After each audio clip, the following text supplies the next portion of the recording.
Thank you for tuning in to the GSMC Basketball Podcast presented by the GSMC Sports Network. I am your host, Nelson, here on this Wednesday afternoon. And again, it's another slow day for basketball. So for this slow day, I'm just going to be doing some lists. Once again, this is usually what I do whenever there's no big sort of basketball news to really talk about over a certain period of time. So for the first segment, what I'm going to do is I'm going to list off the teams who have the biggest championship window, in my opinion, as well as the teams that are listed in this article. And I'll just talk a little bit about that in the first segment. And then in the second segment, I'm going to do another list looking at some of the NBA's most underrated players for the last 5 years. So again, just going to do a list about that in the second segment.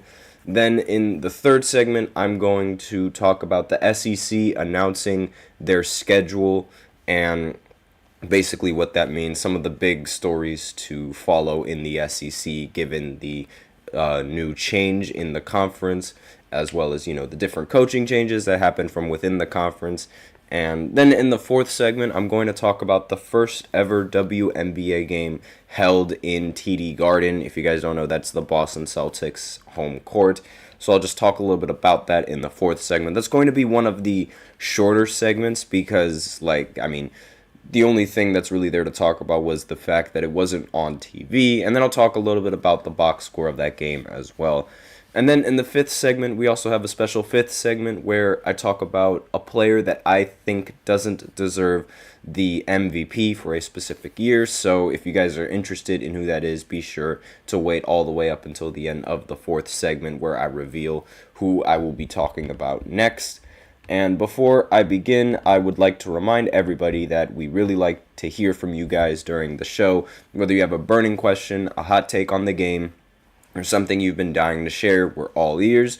So if you really want your comment or question to get noticed, go ahead and use Super Chat. Just hit the $ below the chat box in your message, and it's guaranteed to get featured in the show. It's a great way to support the channel. We're so grateful for whoever joins, and if Super Chat isn't your thing, you can always use the link displayed below the ticker on every single show segment. That is gsmcpodcast.net. It really helps the show, makes it more interactive between myself and you guys. We appreciate every bit of support that you guys give us. And without further ado, let's go right ahead and go into this first segment where I talk about teams that have the biggest championship window. Now, essentially, I'm just going to be listing off some of the teams that have the best chances to win a title in the next 3 years or so. So, again, this list is going to be from Bleacher Report, but I'm also going to give my opinions on what I think of each of these teams. For the most part, I do agree with the rankings and where they put a lot of these teams. And I really don't have that many complaints as to who the team, as to which teams that are in the top 10 are actually have the highest window for a championship. So I really have no problem with this list. And we'll start off with the team with the biggest window to win a title, and that would be the Oklahoma City Thunder. Easily the best pick for teams that have a championship window within the next 3 years or so. They are the youngest team to ever make the 1 seed in the franchise's history, and they were the youngest team in the postseason last year. They also were able to make it to the second round despite a majority of their players not having much postseason experience, and they were even able to sweep a rather experienced team, like a team that has more experience in the NBA than they do, in the first round. So the fact that they were able to do that in the first round is it's pretty impressive. No one really expected them to actually put up a fight against Dallas either, yet here they are doing that as well. So SGA is the oldest one on the squad as well, and he's only 26 years old. Chet Holmgren is he's the oldest one of the big three. Chet Holmgren is 22 years old, and Jalen Williams is 23. And this isn't even the best that we've seen two of those players. We might have seen SGA's best after this season, but for Chet Holmgren and Jalen Williams, their potential is still pretty high. So affording everyone long term is probably going to be the biggest problem for this team. But again, this list is meant to talk about teams that have the biggest championship window in the next 3 years. So it's not like they're going to have to really pay everyone that much money within the next 3 years. I don't think they're going to develop into super crazy superstars like that so quickly. And if things get tight, the Thunder are the epitome of maneuverability, as they have a team option on Isaiah Hartenstein in 2027 and 2028, not to mention any other picks that they have from the Paul George trade. If you guys remember, OKC traded away Paul George to get SGA and a couple of other draft picks, and they've been in really good shape ever since then. So I mean, it's only getting started for this team. I'm sure we're going to hear a lot about SGA and a lot about Chet Holmgren. Those two are definitely the future of the franchise, assuming things don't go south and don't turn south in any way. So, next team on this list is the Boston Celtics. Now, the Boston Celtics, they have all of their players under contract for at least the next 2 years, meaning that this championship team could still be destined to do great things in that time. And not only that, with Jeff Bezos in the mix of purchasing the Boston Celtics, maybe these guys wouldn't even have to worry about what the luxury tax would do to them.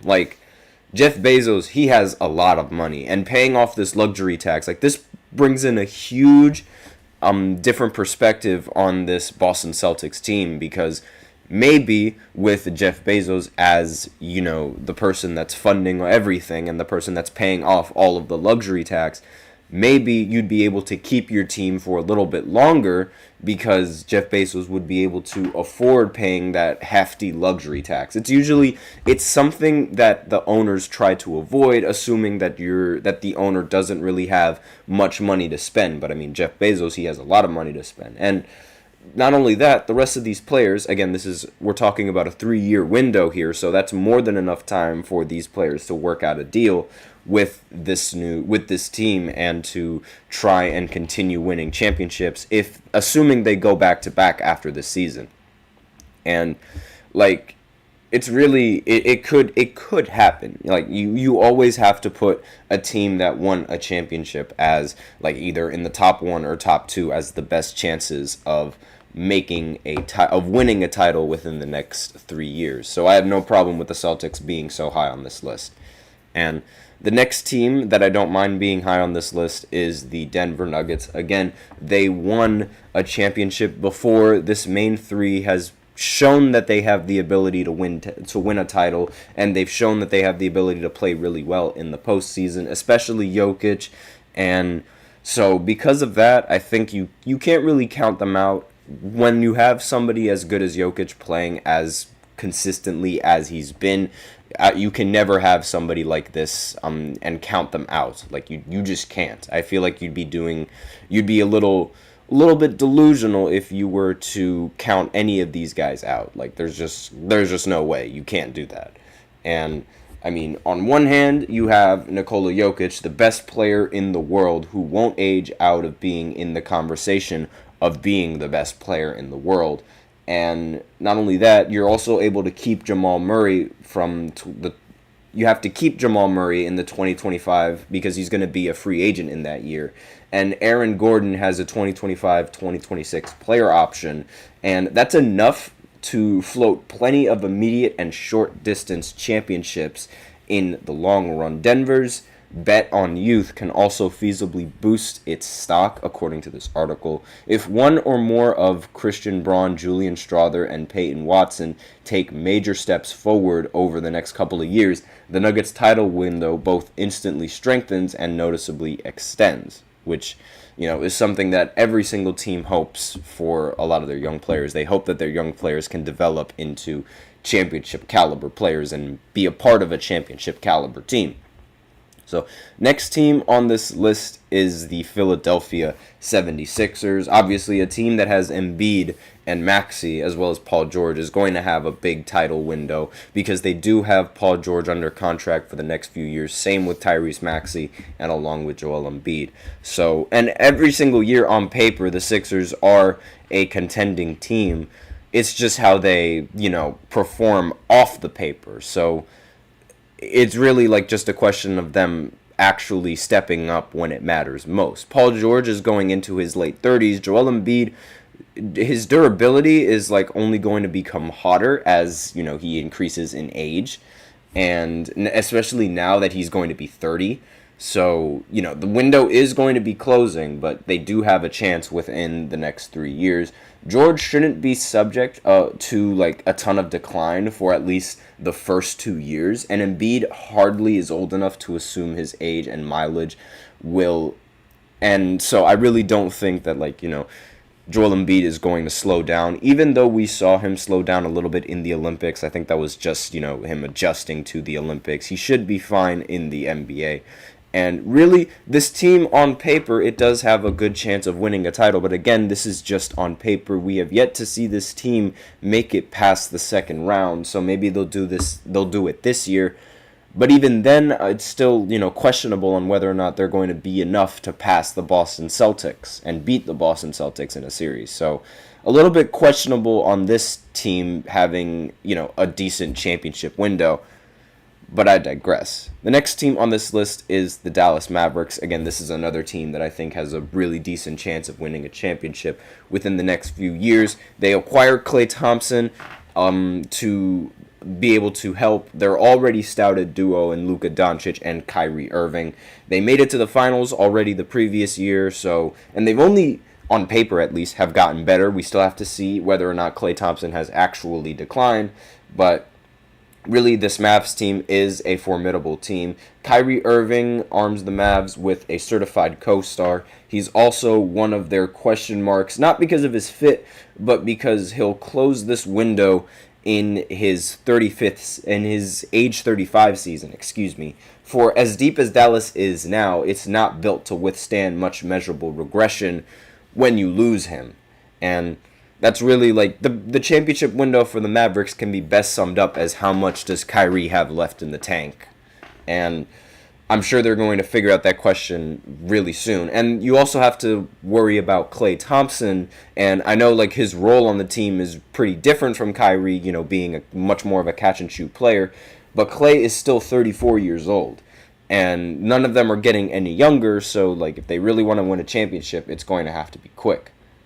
So next team on this list is the Minnesota Timberwolves, and this is one of those teams that is a little bit younger and Dallas is relatively young. They just have that one Kyrie Irving that's a key player and is relatively old. And the Timberwolves, they do have a top 5 case when evaluating next season alone. Having Anthony Edwards and Karl Anthony Towns will do that to you. But Rudy Gobert is also entering his 32nd season, along with Mike Conley, who's entering his age 37th season. And I meant to say that Rudy Gobert is turning 32, not entering his 32nd season, And if you are a Timberwolves fan, this might concern you, and that's a little bit fine, but Gobert was moving pretty well in the Olympics. He was moving well last season as well. And, he could win another Defensive Player of the Year award going into next season, even though I think Victor Wembanyama is going to win that award rather comfortably. But this team, they do have good chances, and what was once a team that was looked down upon for trading for Rudy Gobert is now actually praised for making that decision. So great way to turn the trade around as well. So next team on this list is the Cleveland Cavaliers. They're ranked 7th. They were really, really close to being off of this list just because of the drama around Darius Garland and Donovan Mitchell and who was going to sign, who was going to leave. But now that they're reluctant on keeping their big core together, their big four with Evan Mobley, Jarrett Allen, Donovan, and Darius Garland, then they now have a chance. They do still have a chance having and retaining this core lineup that they've kept for the next season. And really, I'm actually more surprised that this team is ranked higher than the Knicks. But then again, when you look at the Knicks and how their contracts are all structured and the players that they have on their team, it's more so the window for the Knicks is more so 2 years instead of 3, and it's not entirely sure on whether or not they'll actually be able to do enough in the postseason. And I mean, I would have much rather seen the Knicks ranked higher. They're next on this list, and I might as well go ahead and talk about them because Jalen Brunson, I feel like, is a much better player than Donovan Mitchell, at least from what we've seen from both of them. I mean, Jalen Brunson went on that ridiculous streak in the postseason, scoring 40 points almost every single night. And Donovan, he's really good in the postseason, but he wasn't nearly that good.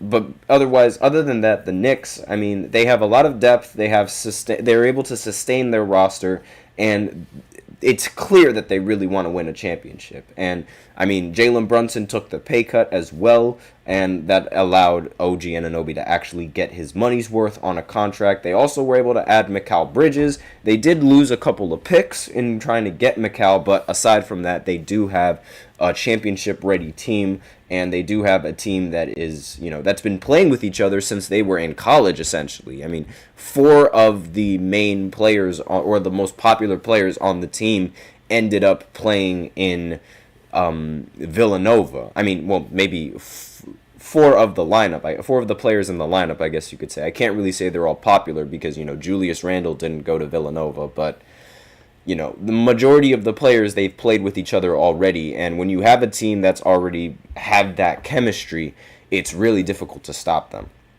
Next team on this list is the Orlando Magic, and when you have somebody as good as Paolo, you're going to be in the talks of winning a championship for the next few years.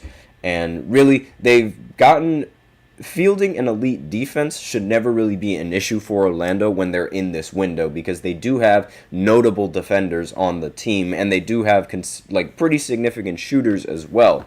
And really, it's just down to whether or not they all click and everything falls into place.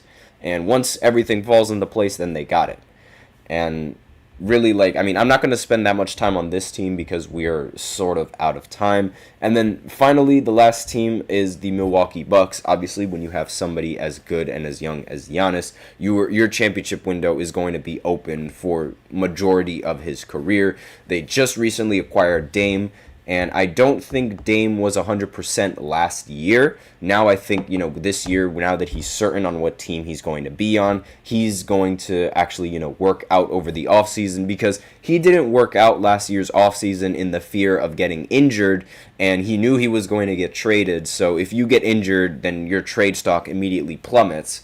And he just wanted to make sure that he was healthy for the season. But now that that gets out of the way, there's a good chance that we see them, healthy in the postseason, because that's one thing that we have yet to see. We have yet to see Giannis and Damian Lillard in the postseason. So we'll see how that goes, but I'm fairly confident in both of their abilities. They're both phenomenal playoff performers, so I don't see as how they could fail, but we'll see how it goes. So that's all I have for this first segment, So now I will go ahead and go into the second segment, where I talk about some of the league's most underrated players for the last 5 seasons. So I'll be right back after this short break. Be sure to stay tuned.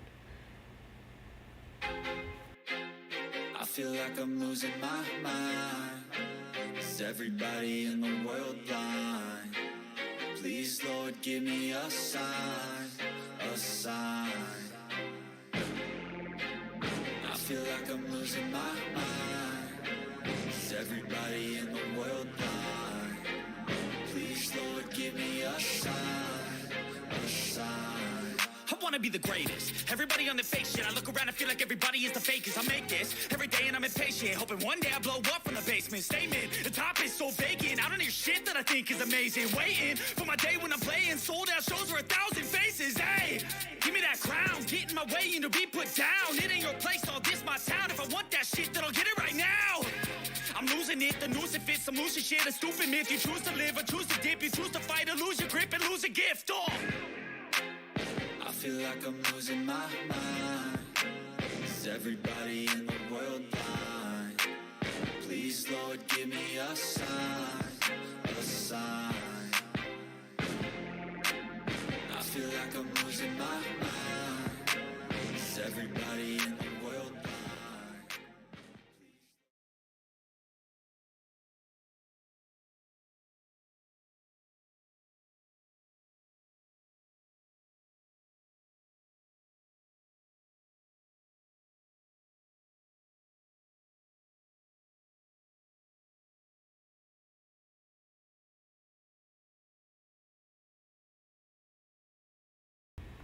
And we are back with the second segment of the GSMC Basketball Podcast presented by the GSMC Sports Network. And in this second segment, I'm going to be talking about some of the league's most underrated players in the previous 5 years of the NBA. So I'm just going to go ahead and talk a little bit about that in this second segment. Before I begin, however, I would like to remind everybody that we do love to hear what you guys have to say, and the show is all about, communications. We like hearing what you guys have to say, whether it is a hot take, whether it's a burning question, something that you've been dying to share. We are all ears. So if you really want your comment to get noticed, go ahead and hit the $sign below and use Super Chat. You can send in your message. It's guaranteed to get featured on the show. It's a great way to support our channel. And if Super Chat isn't really your thing, you can also use the link displayed below the ticker of every show segment, gsmcpodcast.net. It really helps the show as well, and it'll also be featured on the show if you have a comment or question and you send it in that way. We appreciate every bit of your support. And with that out of the way, we can go right ahead and go into talking about some of the league's most underrated players in the NBA. Now, I should note that this is a list and it was taken from I'm talking about the last 5 years. So a player like Paolo Banchero isn't going to be on this list because, while he is incredibly underrated, and I think he is the most underrated player in the entire NBA, he wasn't in the league within the span of 5 years. He only played in the league for 2 years.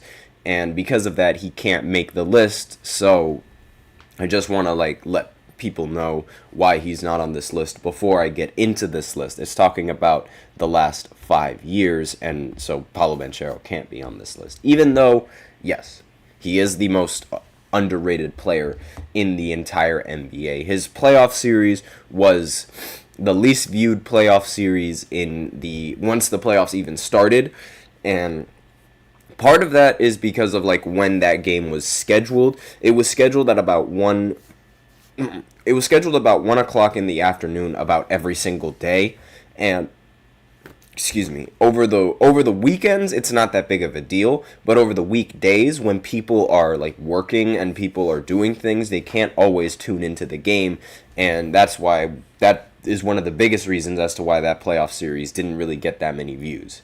So first player on this list is Royce O'Neal for the Phoenix Suns.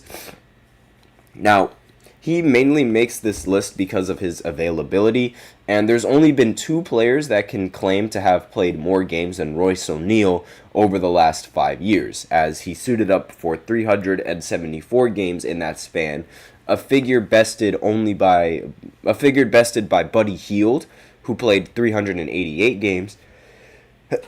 Excuse me, allergies. And the only other player that played more games than both of those players was Mikal Bridges, who played 392 games. And Mikal Bridges, he's easily the best Iron Man in the entire NBA. He suits up for every single game. And in the time span of playing those 374 games, he's been able to shoot 38% from 3 in that sample, and he was also able to be pretty dominant for years as a full-time starter as with the Utah Jazz, and they finished 9th, 1st, and 3rd in point differential in 2019 to 2020, as well as 2021 and 2022. He's arguably one of the best 3-and-D players that the league has right now, and he just signed a 4-year, $42 million contract with the Phoenix Suns. And he's a pretty core contributor to the Phoenix Suns and their offense. And I know the main 3 players for Phoenix are Devin Booker, Kevin Durant, and Bradley Beal. But he really comes up when you really need somebody to perform that aside from either of those 3. When you need a role player to perform, he's there. Next player on this list is Mike Conley for the Minnesota Timberwolves. Ever since Mike Conley was on Memphis, he's been one of those underrated point guards in the NBA. A lot of people, the joke about Memphis that I had when Mike Conley and Marc Gasol as well was on the team was that the Memphis Grizzlies, they had the ability to beat everyone in the postseason and no one would be surprised. Yet they also had the ability to be one of the worst teams in the NBA and no one would be surprised. So that just shows you like the roster that they had, and part of the reason being that is because Mike Conley, for as how should I say this? As good of a player that he is, he's not a player that really brings in a wow factor for your team. And like while he was a number 1 or a number 2 option for Memphis at the time, they weren't really doing much with him at that position. So Mike Conley has also been able to shed the label of best player never to make an all-star game. That's really one of the big reasons as to why, he's not a number 1 option anymore. Like, he's one of the best players in the NBA that never has made an all-star game before. And like, that doesn't, like, obviously, that's good and bad, because it's like, there's the possibility that, oh, you don't make the all-star team, you're not nearly as good as people say you are, but that's just not true. He's pretty underrated in all accounts. So he only made it as an injury replacement for Devin Booker, and Conley still gets too little credit for bringing professionalism and organized offensive leadership to a team success wherever he goes. And he's really, he's been that player that leads the team to, he makes a team a winning team, it seems like it. He was able to make 44% of his threes last season as well, and he has his on-off splits are littered with enormous positive differentials over the last 5 years. So if you're looking at, you want to see value, then there you go. The advanced stats show the value that he brings. Next player on this list is Ivica Zubac, arguably one of the more underrated players for the Clippers.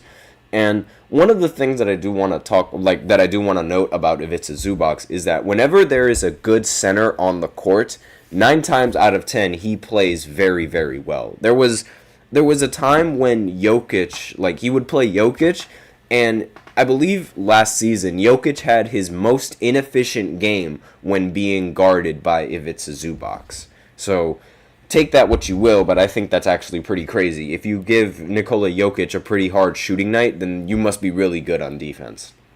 And as a 19-year-old rookie in 2016-2017, he was able to he found himself, surrounded by positionless wings and combo forwards masquerading as bigs, and everyone was scrambling to keep up with the Golden State Warriors' death lineup at the time, and the Houston Rockets 5-out spacing, to the point that old school centers like Zubac seemed like they were going out of style.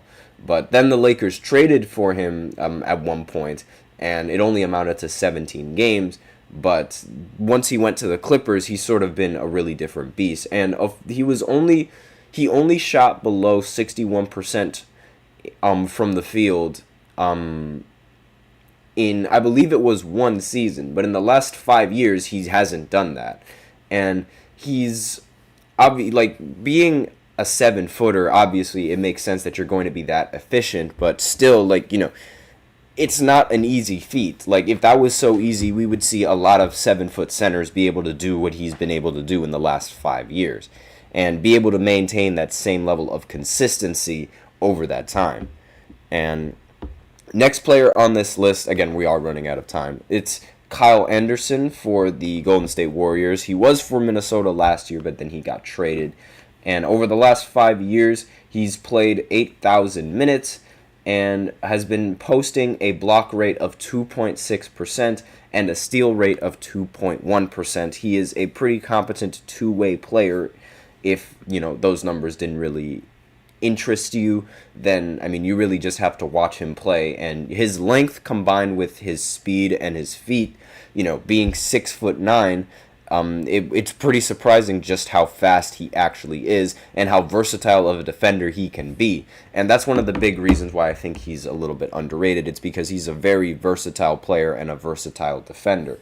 And finally, the last player on this list who's underrated is Fred VanVleet for the Houston Rockets. Ever since he won his championship all the way back in Toronto, he hasn't really gotten that much attention from a lot of media outlets, and He was also, he's posted a league's 21st ranked in VORP total since 2019 and in 2020, which rates ahead of Devin Booker, Pascal Siakam, Drew Holiday, Paul George. He's the only player in the last 5 years to make at least 900 threes and get 500 steals, and Halliburton is the only other guy in that span to amass at least 2,000 assists with fewer than Van Vliet's 652 turnovers. So his play has never dwindled whatsoever. It's just how much people talk about him that's been changing. So he's still a very competent player in this league, and he's a pretty decent option for the Houston Rockets, and I expect him to continue to be a decent option for Houston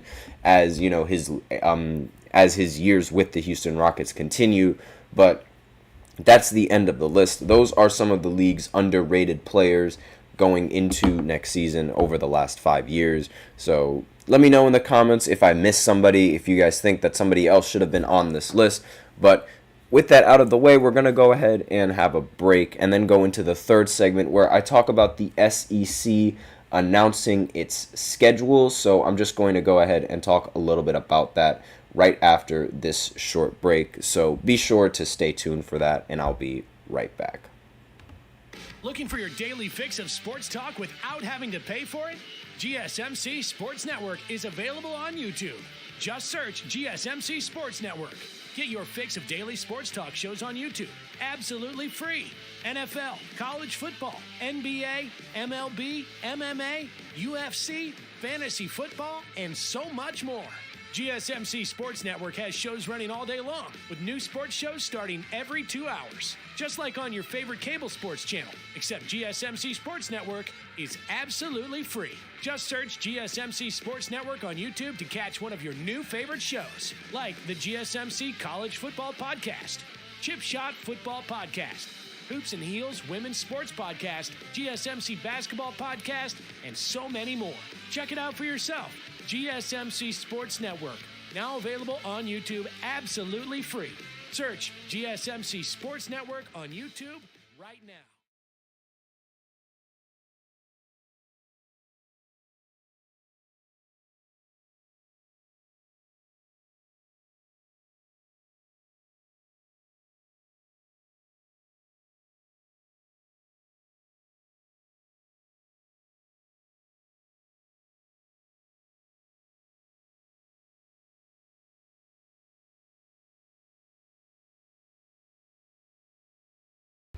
And we are back with the third segment of the GSMC Basketball Podcast, presented by the GSMC Sports Network. And in this third segment, I'm going to go ahead and talk about the SEC releasing its schedule and some of the dates, as well as some of the possible games of the week when talking about the SEC and basketball games. And him, what's up? He's in the chat. He says, what's good? So what's going on? Nothing much. Been, talking a lot about basketball. It's a little bit of a short day for basketball, I will say. There's not really much to go on, in the basketball world. It's more so, a lot of news outlets and a lot of people are mainly focusing on football and the coming of the college season, because it is starting really, really soon. It's starting this week, I believe. So, if you guys are interested in college football, we do have a college football podcast and a lot of football podcasts on the channel as well. So I recommend tuning into those whenever you get a chance to get a better understanding on why people are, so excited for college football around this time. Especially with, the conference realignments and stuff. All of those stuff I can't really explain, but I know they can pretty well. So if you guys are interested, go ahead and tune in. But, the SEC, they recently released their dates for the full conference schedule on Tuesday. And with this, a lot of people were able, and a lot of, analysts were able to pinpoint exactly which games would be, potential game of the years for college basketball during the 2024 and 2025 season. John Calipari is obviously, the new head coach for Arkansas, and they're going to travel up to face Kentucky, his former team, on February 1st in the lone schedule matchup between the Razorbacks and the Wildcats. So obviously, being that was Calipari's former school, there's going to be a lot of hostility in that game. And excuse me, it's really going to be a game that's going to be like circled for a lot of college basketball fans.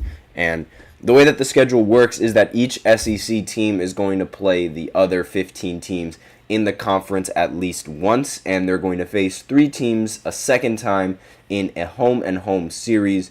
2 of those 3 teams are going to play twice each season as permanent opponents, with the other team changing every single year.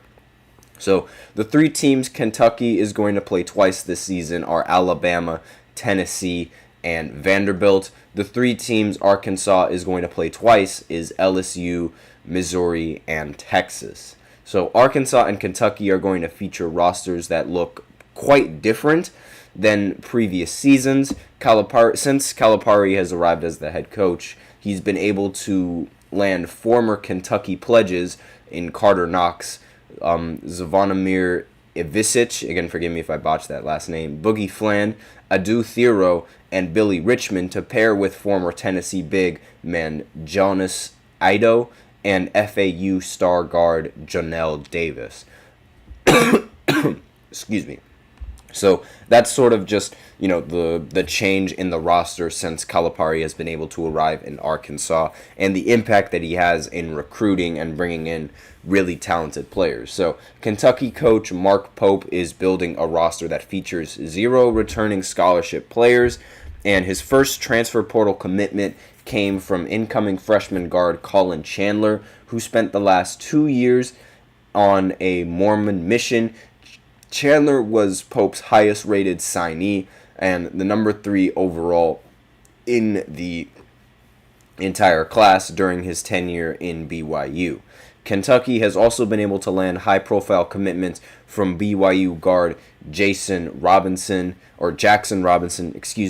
Dayton sharpshooter Kobe Brea, West Virginia guard Kerr Krisse, San Diego State guard Lamont Butler, as well as Oklahoma guard Otega Owe.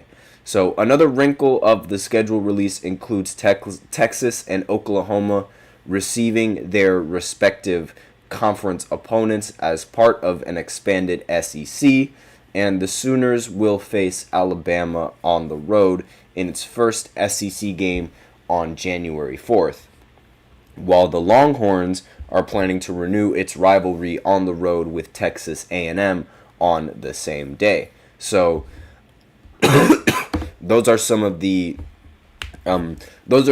games that are in, the talks and the contentions of being in like the game of the year for college basketball.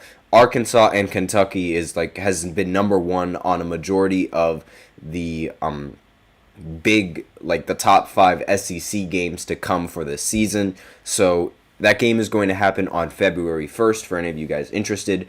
Alabama is going to face Auburn in March 8th, 2025. That's another really popular game that most likely a lot of people are going to want to tune in. Auburn is ranked number 10th in the top 25 as of right now. And so that game could imply a lot of huge national standings, depending on where Auburn stands when the game actually starts on March 8th, 2025. And Texas and Texas A&M, obviously that was one of the popular games that I mentioned before. That game is going to happen on January 4th, and the Longhorns defeated the Aggies 60-50 at a neutral site on December 8th, 2019. That was the last matchup that those teams have had against each other. Texas leads all time in the series. It's with a 78-56 record and has won 6 of the last 7 showdowns with the Aggies. Texas A&M is also ranked number 11th in Gary Parrish's top 25 and number 1, while Texas isn't far behind at number 20 on his list. So that is going to be a pretty interesting matchup from the national standings alone. Arkansas is also going up against Tennessee on January 4th, 2025 in Knoxville. So, Tennessee, they have the home court advantage, and it's going to be pretty interesting.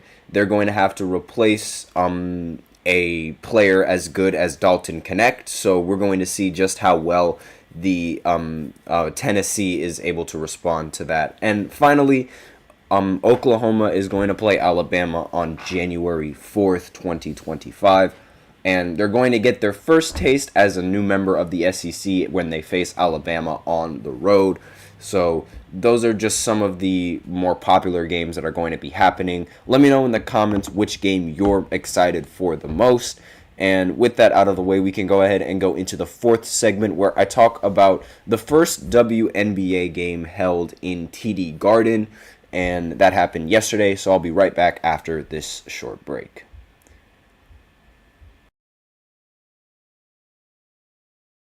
For the best and latest podcasts available anywhere, go to the podcast app on your cell phone and type in GSMC to access free content-rich podcasts on health and wellness, book reviews, sports, entertainment, relationships, social media, movies, technology, finance, and even weird news. Subscribe and download the GSMC Podcast Network's family of shows, available everywhere podcasts are found.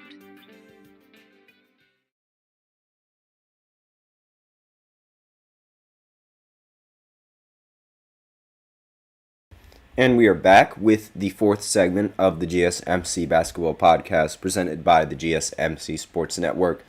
And in this fourth segment, I'm going to go ahead and talk about the recent WNBA game between the Connecticut Sun and the LA Sparks. Now, this game was pretty special, not because of competitiveness, or not because it was like a 1 seed against a 2 seed matchup, because the Connecticut Sun, they're 20-7, easily one of the best teams in the entire WNBA. They're second in the Eastern standings, and in the conference, they're standing, let me just go ahead and see right here.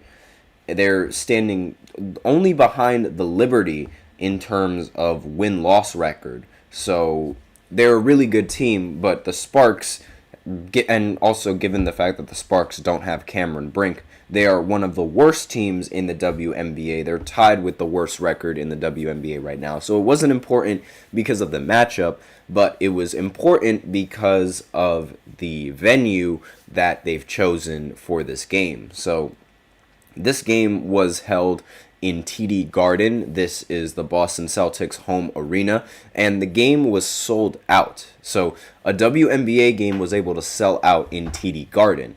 And a lot of New England teams, they support New England teams. I mean, we see a lot of Boston fans, we see Connecticut fans, they all support the Patriots.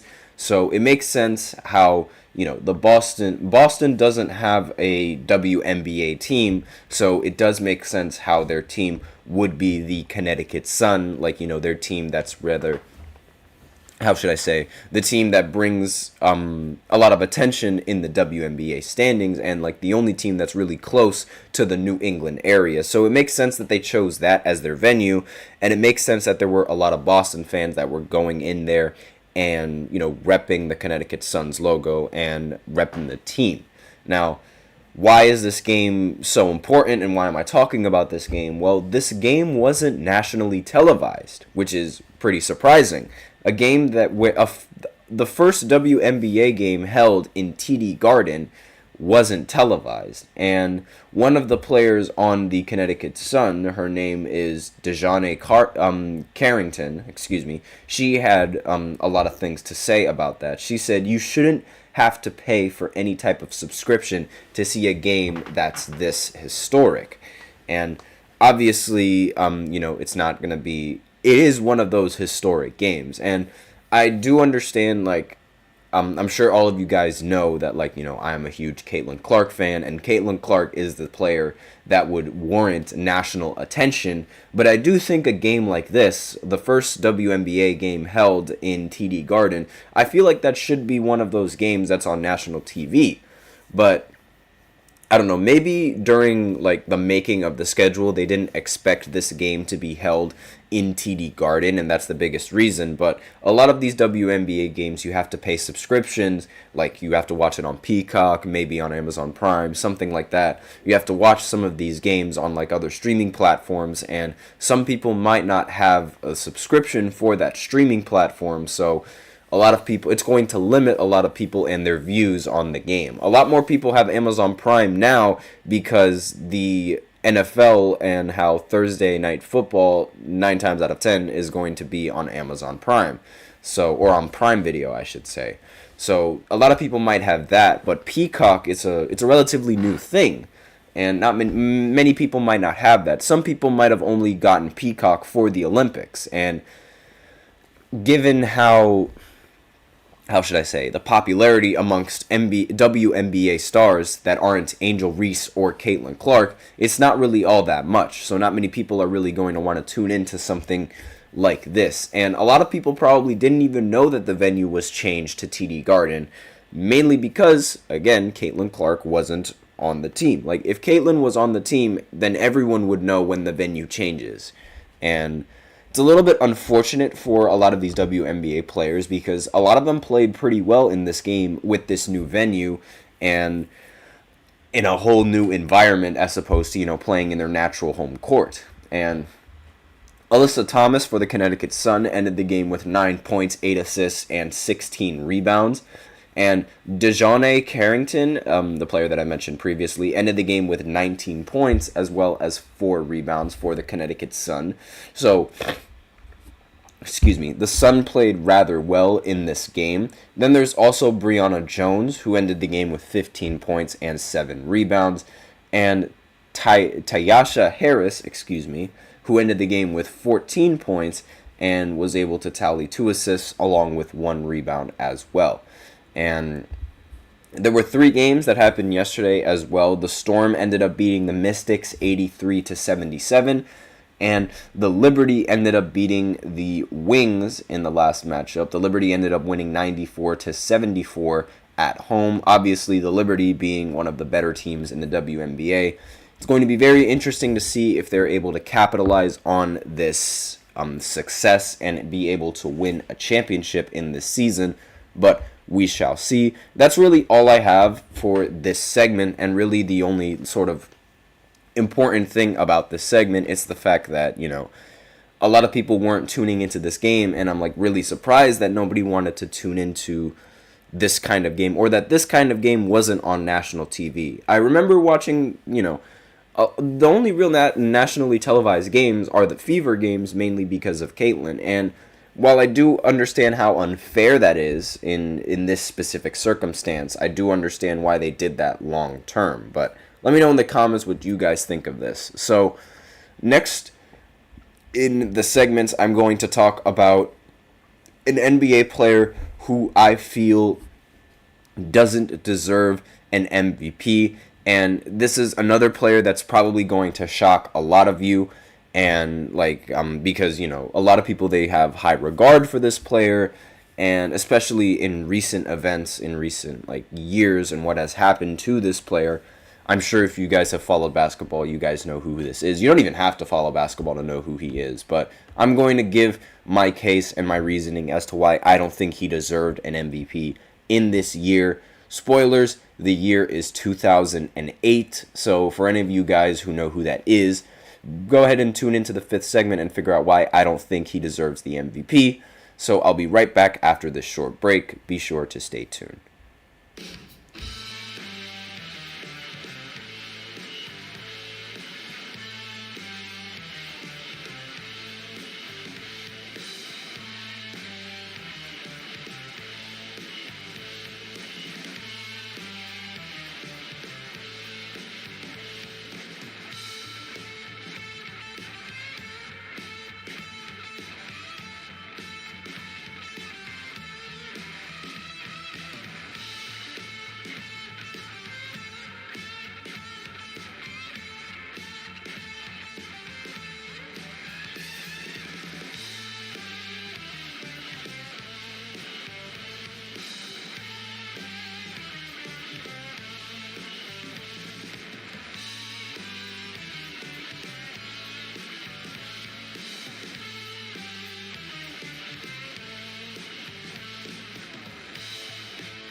And we are back with the fifth and the final segment of the GSMC Basketball Podcast presented by the GSMC Sports Network. And in this fifth segment, I'm going to be continuing on with my list of players who didn't deserve an MVP for a specific type of year. So, again, like, if you guys haven't been paying attention to this list, I've been doing this at the end of every single fifth segment for the last week. I did one on Monday about Joel Embiid. I did one on Tuesday about Derrick Rose and how I thought they don't deserve their MVPs and in a specific year when they've won the MVP. So I'm just continuing on with this list, and once we go down like the years in the 2000s, there are a lot more players that I feel didn't really deserve an MVP in these 2000s. So one of the players that is actually going to shock you, because I think he deserves multiple MVPs, just not the one from this year. And that year, 2008, the MVP winner was Kobe Bryant. And I know that's probably going to ruffle a lot of feathers, maybe more so than the people that I might have upset when I did the Derrick Rose part, because again, I don't think Derrick Rose deserved his 2011 MVP, but in 2008, I don't think Kobe deserves the MVP, and that's a little bit contradicting, I understand, because Kobe is one of my favorite basketball players. Before I liked LeBron, I liked Kobe, and I thought Kobe was one of the best players that the NBA has ever seen. And for a while, when I first watched basketball, I thought he was the greatest player that I ever watched. And then I watched LeBron, and I realized, okay, yeah, LeBron is easily the greatest basketball player to ever live.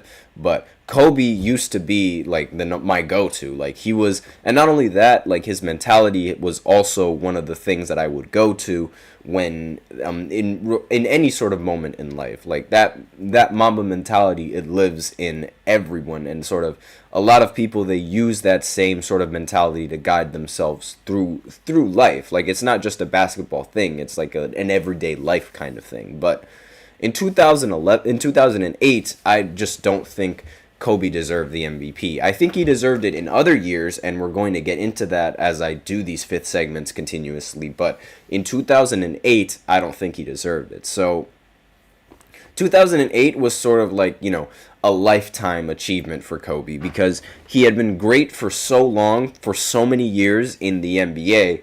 And the NBA media sort of needed to make sure that he ended his career with at least one MVP. And he was obviously great in 2008. He was putting up 28, 6, and 5 for that season and led the Lakers to 57 wins. But he wasn't better than what he was in the last two seasons, when he averaged better stats than 28, 6, and 5 in those seasons, and he didn't win the MVP in either of those seasons. In fact, let me just go ahead and bring up Kobe's stats for the NBA, because aside from averaging 28 and averaging 28, 6, and 5 is very impressive. Don't get me wrong, that is a very impressive stat line to average. But in the previous years, again, in 2007, he averaged 31, 5, and 5, and shot better from the field. And in 2006, he averaged 35, 4, and 5, or 5 rebounds and 4 assists, and was also shooting better from the field than in 2008 when he won the MVP. Well, actually, no. He wasn't shooting better from three, but that makes sense. He wasn't really that much of a three-point shooter. He was more of a mid-range scorer. But in those years, he was averaging more points on either the same or better efficiency than he did in 2008, but ultimately didn't end up winning the MVP. And in those years where, he played slightly better, I would have rather him won an MVP in those years as opposed to winning one in 2008, where I think the person that actually deserves to win the MVP in 2008 was Chris Paul. And, Chris Paul, he's actually another NBA player. He's one of the best NBA players ever that doesn't have an MVP. The best player in NBA history that did not win an MVP was Dwayne Wade, but Chris Paul is a very close second. And if Chris Paul were to win any MVP, I think it should have been in 2008, where Chris Paul put up 21, 4, and 12 for the Hornets, and was also able to average better advanced stats than Kobe and lead his team to 56 wins. So, there's a lot of people like to remind everyone that the MVP is usually reserved for the best player on the best team, but Chris Paul's time on New Orleans when he was with the Hornets, and specifically in 2008, that was also the first year that he became an all-star. He was his team did have a really good record, and they were only one win separated from Kobe's Lakers. So the fact that his MVP case and the case for Chris Paul being the MVP in this year is pretty strong. Again, Chris Paul's numbers, he averaged 21, 11, and 4 or 21, 12, and 4. Again, it's 11.6, but I like to really put that as 12 because it's closer to 12 than it is to 11. For any of you guys who can't really do math or round up, or don't like to round up. And not only that, he was also able to lead the league in steals. He averaged 2.7, which was almost 3. His field goal percentage was 48% from the field, and from inside the arc, he was able to shoot 51% and was also able to shoot 36% from 3. So his advanced numbers and his efficiency is so much better than Kobe Bryant's.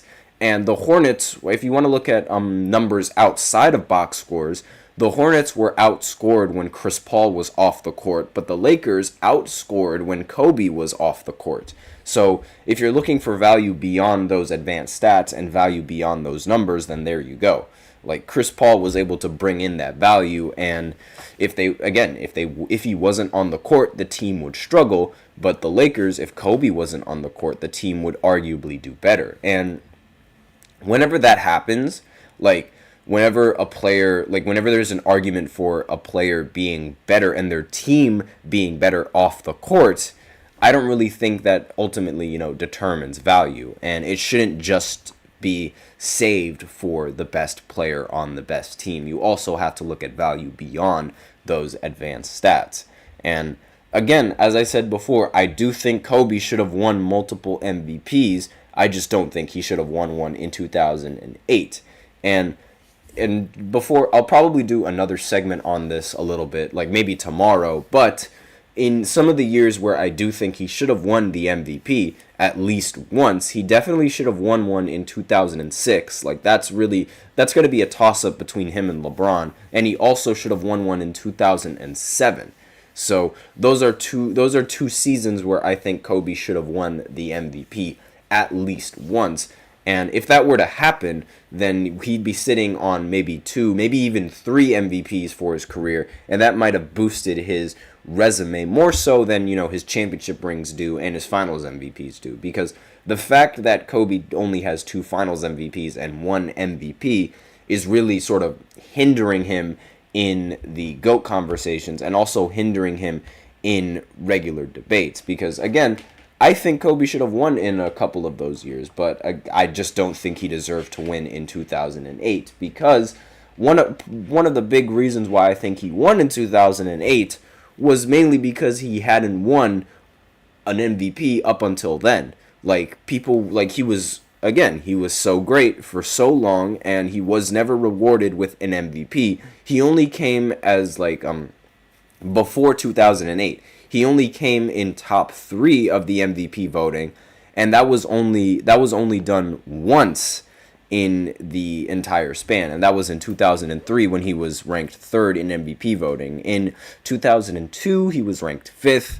In 2004, he was also ranked 5th there as well. In 2000, he was ranked 12th, which is actually pretty surprising. But in a majority of the years, he's always been in the top 5, but he's never been at number 1. It's similar to Luka Doncic now, where it's Luka is always a favorite to win the MVP when the season starts, but then when the season starts and some of the other players like Jokic end up playing as well as they do, they sort of dwindle in the MVP rankings. And Kobe, he needed to end his career with at least one MVP. If he didn't, it would have been a huge stain on his legacy, without a doubt. But that's all I have for this segment. Let me know in the comments if you think that I'm just I'm talking nonsense, and I'm sure a lot of Kobe fans are thinking that I'm talking nonsense, bringing up his only MVP being the MVP that I think he didn't deserve. But again, Chris Paul, he also had a great year, and he also has a really good case for winning the MVP in 2008. And I honestly would have rather had somebody like Chris Paul on the team. Obviously, in hindsight now, with Chris Paul and his postseason trauma, I guess you could say, for lack of a better term, you would obviously rather have Kobe and his playoff success that he brings than Chris Paul.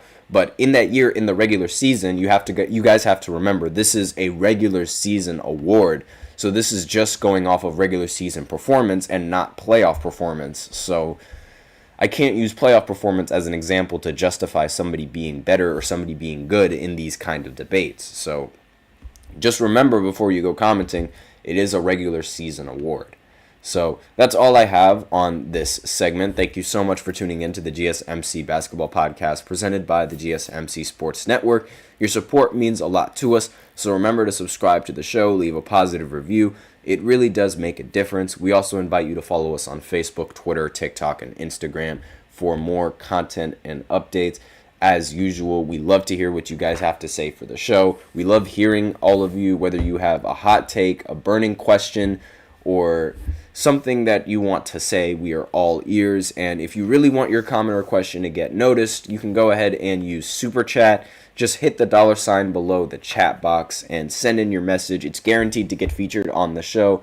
It's also a great way to support our channel. If Super Chat isn't really your thing, then you can use the link in the description, gsmcpodcast.net, and you can have your comments sent in that way. It helps the show as well. It makes the show much more interactive between myself and you guys. And that's all I have today on this segment. Thank you so much for tuning in. I am your host, Nelson, and as always, take care.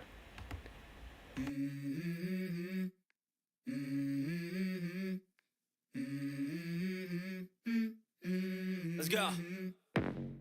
I wake up to a little bit of drool on my pillow, feel like it's gonna be a bad day. Yeah, I'm tired of shit, and the coffee ain't hit yet. Damn, ain't that great.